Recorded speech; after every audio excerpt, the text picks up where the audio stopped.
let me take a clarity. So competitive spirit ni Narendra Modi గారు అధికారంలోకి వచ్చిన తర్వాత made in India, make in India ఇంకా రకరకాలైన స్కీమ్స్ అన్ని పెట్టారు సార్.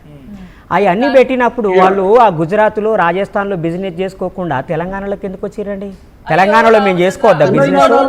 తెలంగాణలో మేము make in Telangana, made in Telangana చేసుకోవద్దా? భావదారిద్ర్యం అంటున్నాడు అనిల్ గారు. మీరు తెలంగాణ వాళ్ళ, ఆంధ్ర వాళ్ళ, లేకపోతే గుజరాత్, రాజస్థాన్ వాళ్ళ? మీరు ఎక్కడండి? ఏం కాన్స్టిట్యూషన్ మాట్లాడుతున్నారు మీరు? కాన్స్టిట్యూషన్ లో right to protest is a fundamental right.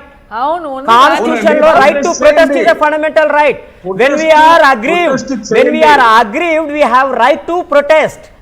In the protest లో భాగంగానే go back and competition. Telangana ప్రజలకి భావదారిద్ర్యం అంటావా? How dare you to make that such a statement?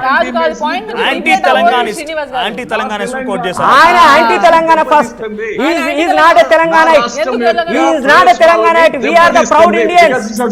We are proud Indians. We are proud Indians. We are proud Telanganites. We are proud Telanganites. You are not a Telanganite. You are not a Andhraite.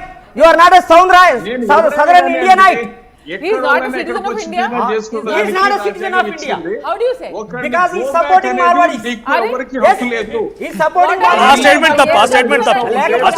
ఒక్క నిమిషం అనిల్ గారు, ఒక్క నిమిషం. I'll get back to you again. Anil గారు, ఒక్క నిమిషం. I'll get back to you again. I'll talk to you. ఒక్క నిమిషం. Competitive spirit. ఒక్క నిమిషం అనిల్ గారు. Definitely you go back. First you go back.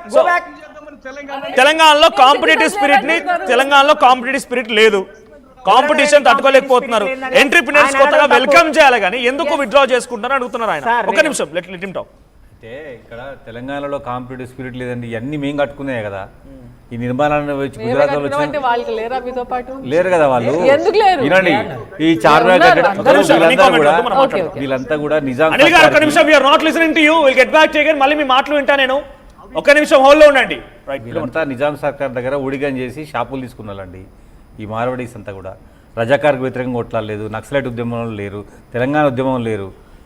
ఇప్పుడు బయటికి వెళ్ళిన ఎందుకంటే గోబ్యాక్ అంటున్నాం కాబట్టి. వాళ్ళు నిజానికి ఏ ఉద్యమంలో పాల్గొన్న కూడా కేవలం వ్యాపారం కోసం వచ్చి నిజాం సర్కార్తో ఉన్నోళ్ళు వీళ్ళు.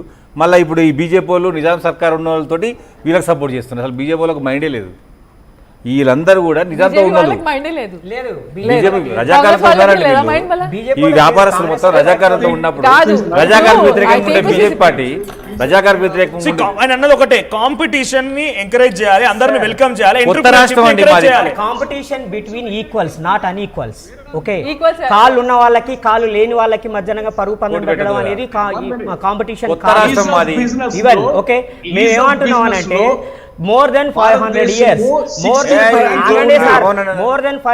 years గా Marwadis across the country, across the global, they are the merchants and they are businessmen. Okay, తెలంగాణలో ఉన్న తెలంగాణ వాళ్ళు అంతగా అభివృద్ధి చెందినటువంటి వ్యాపారులు. అదేవిధంగా కేంద్ర ప్రభుత్వం యొక్క మద్దతు లేని వ్యాపారులు తెలంగాణలో ఉన్న వాళ్ళు. నరేంద్ర మోడీ మద్దతు లేదు తెలంగాణ వాళ్ళకి. నరేంద్ర మోడీ ఎందుకు సపోర్ట్ చేస్తున్నది? ఎందుకు సపోర్ట్ చేస్తున్నారు? తెలంగాణ కోసం లేదు. తెలంగాణ భారతదేశం ప్రధానమంత్రి ఆయన. అందుకే బీజేపీ ఆయన తెలంగాణ భారతదేశానికి సంబంధించి ఆర్థిక వ్యవస్థల నుంచి మార్వాడిలో కొత్త పథకాలు పెట్టిండా? మార్వాడీల కొత్త పథకాలు ఏమైనా ఉన్నాయా? మార్వాడీల కోసం ప్రత్యేక నిధులు ఏమైనా ఉన్నాయా? వాళ్ళకైనా సపరేట్ స్కీమ్స్ ఇచ్చి బిజినెస్ పెంచుతున్నారా? వాళ్ళని సపోర్ట్ చేస్తే మినహాయింపులు ఉన్నాయి వాళ్ళకు. ఎట్లా మార్వాడీలకు మినహాయింపులు ఉన్నాయి? ఎట్లా బ్యాంకులలో డబ్బులు తీసుకుంటే లాస్ట్ కి వాళ్ళందరినీ కూడా ఎగ్జామ్షన్ చేస్తుంది మోడీ. 5 లక్షల కోట్ల రూపాయలు బిజినెస్ మెన్, సోకాళ్ళు మార్వాడి బిజినెస్ మెన్ తీసుకొని ఎగ్గొట్టిన 5 లక్షల కోట్ల రూపాయలు నరేంద్ర మోడీ ప్రభుత్వం రద్దు చేసింది. మేము కూడా రాష్ట్ర ప్రభుత్వాన్ని డిమాండ్ చేస్తున్నాం. ఇండస్ట్రియల్ డెవలప్మెంట్ పేరు మీద ఇన్సెంటివ్స్ ఏ వర్గాల వాళ్ళకి ఎంత ఇచ్చారు? దాంట్లో మార్వాడీలకి ఇచ్చిన ఇన్సెంటివ్స్ ఎంత?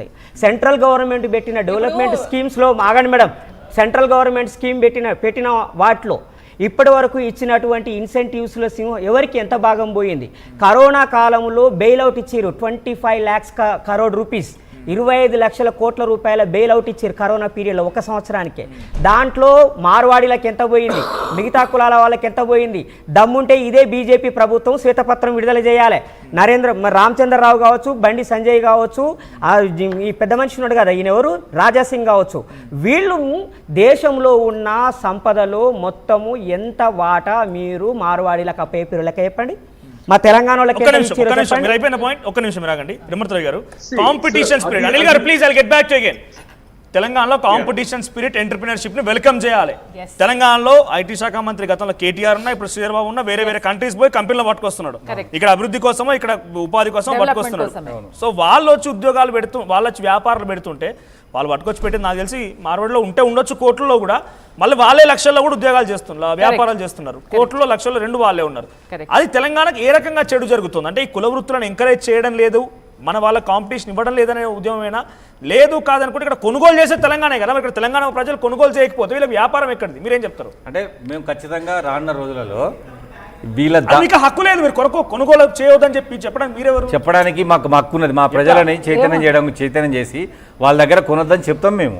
ఎందుకంటే వాళ్ళు నాణ్యత లేని వస్తువులు కదా అమ్మేది, వాళ్ళు నాణ్యత లేని వస్తువులు కదా వాళ్ళు అమ్మేది, 2 నెంబర్ దందా కదా చేసేది.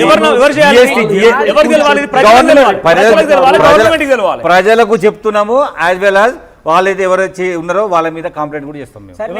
ఇప్పుడు కంప్లైంట్ అయినా ఇప్పటికేం కాలేదు, ఇప్పుడే కదా స్టార్ట్ అయింది సమస్య. ఇప్పుడు ఎట్లా వస్తుంది? ఇవాళ నుంచి రావద్దని ఏమున్నా చెప్పండి దానికి రూల్. ఇవాళ నుంచి రావద్దని రూల్. వాళ్ళు 10 నుంచి ఇక్కడే ఉంటున్నారు. ఇప్పుడే అవేర్ అయినా అనుకోరాదు, ఎప్పటి నుంచో ఉన్నారు. మళ్ళీ చెప్పిండు కదా పాత వాళ్ళతో మాకు సంబంధం లేదు, కొత్తలతోనే ప్రాబ్లం అని. కొత్తలు అంటే 10-20 ఏళ్ల క్రితం వచ్చిన వాళ్ళు. రావద్దని ఏం లేదు, మంచిగా చేయమంటున్నాం మేము. మంచిగా అంటే జిఎస్టీ కట్టాలి, రసీదు ఇవ్వాలి, నకిలీ చేయొద్దు, డూప్లికేట్ ఎవరు చూడాలి? జిఎస్టీకి అనుబంధమైనటువంటి నెంబర్ వేయడండి. వాళ్ళకి అసలు డిజిటల్ మనీని ఎంకరేజ్ చేయరు, వాళ్ళు మొత్తం మనీ తీసుకుంటారు. లేదు, నువ్వు ఓల్డ్ సిటీకి పో, డిజిటలైజేషన్ ఉంటుంది, వాళ్ళకి డైరెక్ట్ డబ్బులు ఇవ్వాలి. ఒకవేళ ఎవరైనా తెలియక డబ్బులు లేకపోతే వీళ్ళు కట్టాల్సిన జిఎస్టీ కూడా వీడే కట్టాలి, కన్జ్యూమరే కట్టాలి. లేకపోతే వాళ్ళ పర్సనల్ అకౌంట్ నెంబర్ ఇచ్చి డబ్బులు కొట్టించుకుంటారు అందులో తప్ప జిఎస్టీకి అనుసంధానమైన అకౌంట్ నెంబర్ వాళ్ళు. దుర్మార్గాన్ని బట్టబయలు చేయాల్సింది నా బాధ్యత గల పౌరుడిగా మేము కూడా చెప్తాం గవర్నమెంట్ కి. ఇన్ని రోజులు ఎందుకు చేయాలి, ఇప్పుడు ఎందుకు వచ్చింది? అరే ఇప్పుడు ఇన్ని రోజులు చేయాలి, ఇప్పుడే చెప్తాం, తప్పేముంది ఇందులో? ప్రభుత్వాలు చేయాలి కదా, జిఎస్టీ అధికారులు చేయాలి, ఐటీ ఎంప్లాయీస్ చేయాలి, ఐటీ అధికారులు అందరూ చేయాలి కదా. అందరినీ బురిడి కొట్టిస్తారండి వాళ్ళు.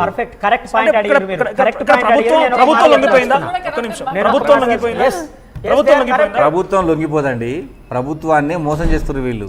ప్రభుత్వంకు జిఎస్టీ కట్టకుండా వీళ్ళు సొంత ఆదాయాన్ని పెంచుకుంటారు. వాళ్ళ వల్ల మాకు వచ్చిన గవర్నమెంట్కి పోయిన జిఎస్టీ లేదు, రాష్ట్ర జీడీపీ పెరిగేది కూడా ఏం లేదు, అంతా అబద్ధపు మాటలు. వాళ్ళు వ్యక్తిగతం 42% వాటా వాళ్ళు ఎట్లయితుంది? సోషల్ రెస్పాన్సిబిలిటీ లేదు, వాళ్ళు జిఎస్టీ కూడా కట్టారు సార్. 42% ఇండియాది కదా, మేము అడిగేది తెలంగాణ కదా, ఇక్కడ ప్రాంతంలో అడిగారు. ఒకసారి సంపత్ గారు ఉన్నారు, ఒకసారి మాట్లాడదాం. శ్రీనివాస్ గారు, సంపత్ గారు, సో ఎక్స్ప్లాయిటేషన్ అవుతుంది, జీరో దందా, ట్యాక్సులు కట్టరు, జిఎస్టీ ఎగ్గొడతారు, డిజిటలైజేషన్ ఉండదు, రకరకాల ఆరోపణలు ఉన్నాయి, ఏం చెప్తారు మీరు? సార్ వాస్తవాలు కదా సార్ అవన్నీ. ఇప్పుడు మీరు నిన్నటి నుంచి ఇప్పటి వరకు గోకుల్ చాట్ విషయం తీసుకున్నారు. గోకుల్ చాట్ అనేది ఒక సెంటర్ ఆఫ్ ద సిటీలో ఉంటది. దాదాపు వాళ్ళు నాకు తెలిసి ఒక 50 సంవత్సరాల నుంచి బిజినెస్ చేస్తున్నారు అక్కడ. మధ్యలో వాళ్ళకి ఇబ్బంది అయినప్పుడు కూడా మన తెలంగాణ గవర్నమెంటే సపోర్ట్ చేసింది వాళ్ళకి. ఏ రోజు కూడా వాళ్ళు అక్కడ చిన్న చిన్న ఫ్రూట్స్ అమ్ముకుంటే వాళ్ళు కూడా అదే లైన్ లా రోడ్ పైన ఫ్రూట్స్ అమ్ముకుంటారు. వాళ్ళ దగ్గర QR స్కానర్ ఉంటది. వాళ్ళ షాప్ ముందే బండ్లు ఉంటాయి, వాళ్ళ QR స్కానర్ ఉంటది, వీళ్ళ దగ్గర మాత్రం ఉండదు. అక్కడక్కడ చిన్న చిన్న మన స్టూడెంట్స్ వాళ్ళు వీళ్ళు తిరుగుతుంటారు, వాళ్ళు క్యాష్ ఎక్కడ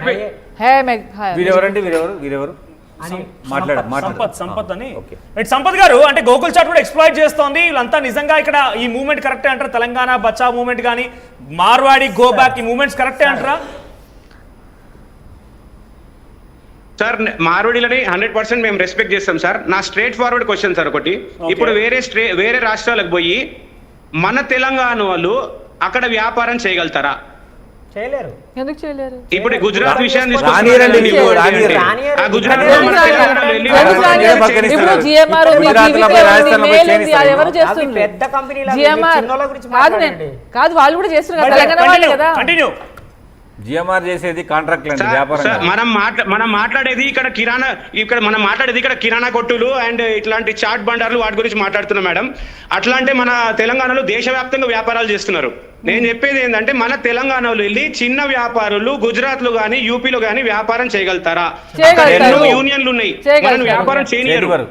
అడ్డుకున్నారు ఎప్పుడైనా ఇక్కడ అడ్డుకున్న సందర్భాలు ఉన్నాయా? ఎవరు కూడా మన తెలంగాణలో ఎంతమంది వ్యాపారం చేస్తున్నారో ఈ టేబుల్ ఉన్న వాళ్ళు చెప్పండి సార్. ఎవరు అక్కడ వ్యాపారాలు చేయలేరు. వాళ్ళకో యూనియన్ ఉంటది, వాళ్ళకో రేట్లు ఉంటాయి. అది మనోడు ఇప్పుడు 300 రూపాయలకు అమ్ముతుంటే మన తెలంగాణ 250 రూపాయలకు వ్యాపారం చేస్తే చేయనిస్తాడా? వాడు ఒక్క రోజు కూడా సస్టైన్ కాలేడు అక్కడ. ఓకే, మనం ఇంత సస్టైన్ చేస్తాం. మన చాలా లాయల్ స్టేట్ సార్ తెలంగాణ అనేది. అందరినీ ఆహ్వానిస్తాం, మనం అన్ని స్టేట్స్ వాళ్ళని ఆహ్వానిస్తాం. ఇక్కడ ఏంటంటే మన తెలంగాణ స్టేట్ వాళ్ళని హుందాగా చూసుకొని హుందాగా రెస్పెక్ట్ ఇచ్చి వ్యాపారం చేసుకోవాలి. కానీ ఇట్లా ఇవన్నీ రెచ్చగొట్టదు సార్, ఇది చాలా తప్పు. ఎందుకంటే తెలంగాణలో ఉండి తెలంగాణలో మాకు ఎంత పెయిన్ ఉంటుంది సార్. ఇప్పుడు చిన్న ఉద్యోగాలు, నేను ఒక వ్యక్తి అంటాడు ఏంది తాగుపోతులు అని చెప్పి అంటాడు. తాగుపోతులు ఎట్లయితారు సార్? నాకు అర్థం కాదు. మేము ఎట్లా పెట్టుకుంటాం, వాళ్ళని ఎట్లా వేయాలంటారు? ఒకసారి పెట్టుకొని చూడాలి కదా.